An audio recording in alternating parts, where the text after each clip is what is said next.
Downer EDI, and you can see here it's the engineering contractor. Half-year profit grew 6% to 72 million. The revenue slipped, but the dividend, it increased to 6 cents a share. The recently appointed Chief Executive, Peter Tompkins, is trying to restore trust after a tough year, and that's included accounting problems, profit warnings, its Chief Financial Officer resigning, and its long-term CEO also standing down. Ed, it's been struggling for months. So what about today? Bit of a resurrection today, Ross, on the market. It really came rocketing back. It was the best performer out of the ASX 200. Group's underlying earnings were better than expected.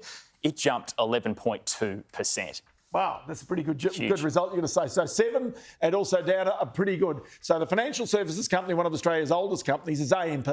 Lifted revenue almost 30% to around $3 billion. This is a full year result, this one, to December. But the profit slipped 32% because there are a whole bunch of one-off costs here.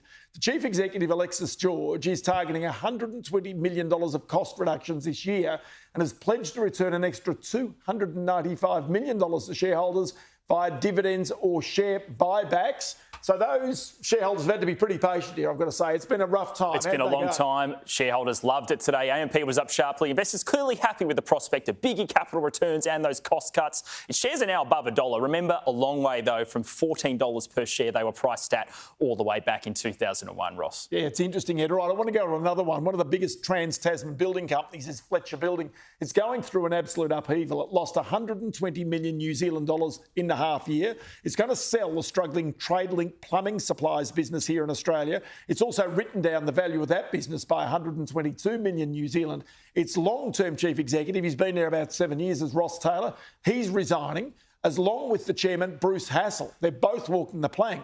Hassel today told analysts, "We both recognise the buck stops with us."